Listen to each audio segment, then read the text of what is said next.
ntabwo nibaza ukuntu gitifu umutwe nk'uyunguyu urambara tubadabata nk'utumutabice miliyoni 15 mu nzu none twe nibitwa amahero amafaranga harimo nanga ane ni 5 niyo tumugena mu nzira ninda n'ibizuru ngo ufite amafaranga make yo ntago ari amafaranga ngo nk'iki kimwira none wowe ujute amafaranga umuntu ategereje umwaka hanze ukavangana n'itanu hari ukivuka wagonze igitururu ngende kubona nta n'ubwengeza agaciro k'amafaranga yabuye butaye n'iki ngiki no kukibona kigenda kiburana gusa amafaranga ufite wowe wabasha no kuyabona make cyane adafata cyajya heruka gukora impanuka ntabwo buriya ubwonko bwe bushaka kuba bwaratanga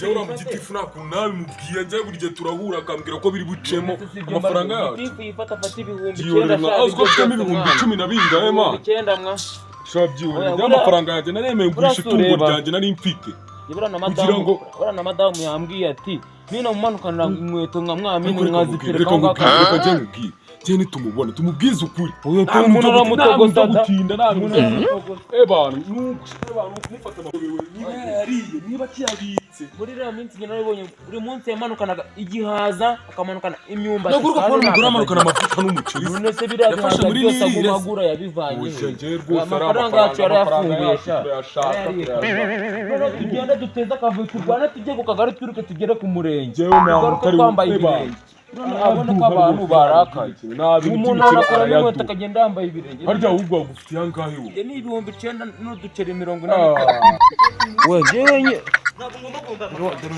none se bimeze none uyu munsi barayaduhandaka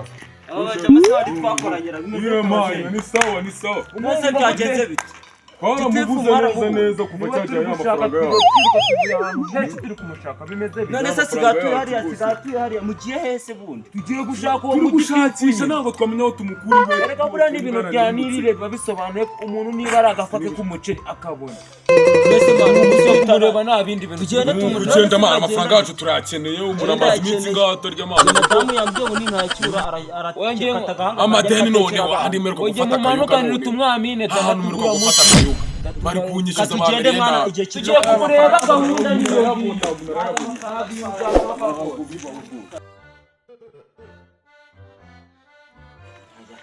oya ntabwo birashoboka pe ntabwo bikunda rwose amafaranga turayakeneye narabibonaga uriya mu gitifu yaririmbye agenda ari niyo mpamvu twajyaga kumureba ukuvuga ngo ntabwo ari buboneke ngo ari gahunda ibi bintu nabibabwiye kare aya mafaranga tujya kuyamuhereza akamwohereza akayajyana mu kabari akayanywa akayamara narababwiye ati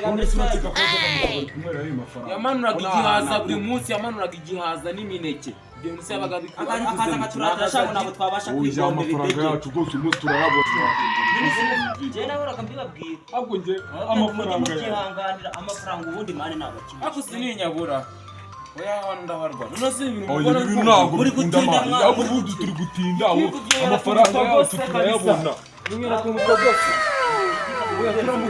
kandi nahoraga mbibabwira sha umwaka nta mafaranga yawe uri kubona umuntu agatura akabara yabuze ukuntu sha nabona ngo uduhene twa make nka ture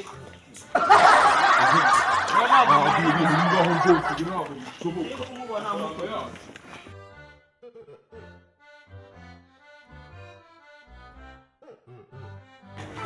ibintu ntabwo aba ari byiza ntabwo aba ari byiza abantu nibyo kumara umwaka utabona amafaranga ye ntabwo bakutumva tugende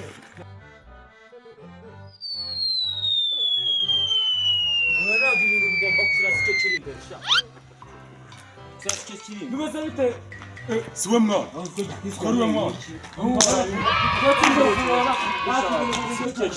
ubu wari waragiye dore sha ndebera sha gushaka gitifu turagukeneye cyane ntabwo gitifu agicikana we ntabwo ntabwo bibaho gusa nagiye ntiwaduciye amafaranga yacu wayashyize njye ndibaza iyo umufata ukajya amafaranga y'abantu bangana gutya 12 Giti ugomba kutereza amafaranga yacu ntabwo twayakoreye ngo uyijyane.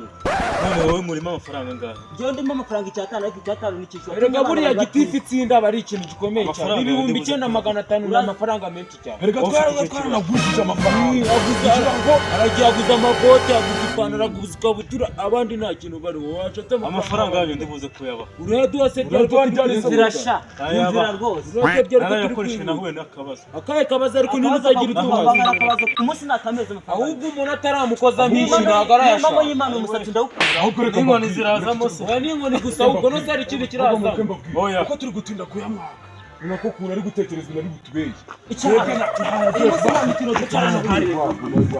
Urukumva twe turaguma mu mikino na. Ubundi ubu abaturage bagiye gutora bashingiye ku. Ubundi ko cyakonje n'ikintu cyawe. Ubu bunyanga bwawe wagihonewe. Sinanarahuye n'akabazo mbizira. Akabazo sukavanga n'ibibazo byacu. Ubwagwa cyangwa umaze Urugendo. uwo amafaranga yacu yaduhanda. Amafaranga yanyu ndibuze kuyaba. Amafaranga yacu twarayaguhaye ku neza rwose. 5. 5 noneho mu nyumvira mu no. myaka 3. Tukaba 15 batangiye kuzana icyaka. Kabere banga ibihumbi 3 bibaye 15 gute. Ubwo namwe mwitangira kuzana ibintu by'amanyanga. Usimbiza nane n'utuye kabiri. N'umuniga none. Utuye kabiri. Umva atangiye kutwiyakana. Wa gitiveraga nubwo twanaburanye cyane. Jana ribisi Nubwo twaburanye cyane nuko nyine afite ibihumbi 9. Ubundi ubasha kuza buriya bishoboka gute kugira ngo uhuze n'ikintu Siba. Ariko nanjye nari mbizi Umukenewe. bimubwira nkumva nari Mukenda wa mukene umuyunguka mbanza uyungu afite 3,500 watuye inshuro 3. uyu muntu yari ruswa bayabaye aguhaye kare Yaye barabashije guhuza n'ikintu urutse mu rugo ndi kwitanirwa ikibazo wabisobanuriye nde Giti nuko ufitemo make yari uri gusakuza cyane make umugabo uragenda mu nzira amafaranga 450 n'eshi kurusha ntabwo nibaza ukuntu Gitifu umutwe nk'uyunguyu urambara tubotabota nk'utumutabizi miliyoni 15 mu nzu shaka none twenye bitwara amahero amafaranga warimo nanga ane ni 5 niyo tumugena mu nzira n'inda n'ibizuru ngo ufite amafaranga ahubwo yaba make ntabwo ari amafaranga nk'iki kintu none wowe ujute amafaranga umuntu ategereje umwaka nangize kuvangana n'itanu hari ukivuka wagonze igitururu ngende kubona nta n'ubwenge agaciro k'amafaranga butaye n'iki ngiki no kukibona kigenda kiburana gusa amafaranga ufite wabasha no kuyabona make cyane cyajya heruka gukora impanuka ntabwo buriya ubwonko bwe bushaka kuba bwaratakaye genda urengegera sha umuntu utazagakira n'amafaranga umukozi mugenda usuragura gusa nta n'amafaranga wigirira usuragura mu bantu gusa nyine tu ugenda ushikana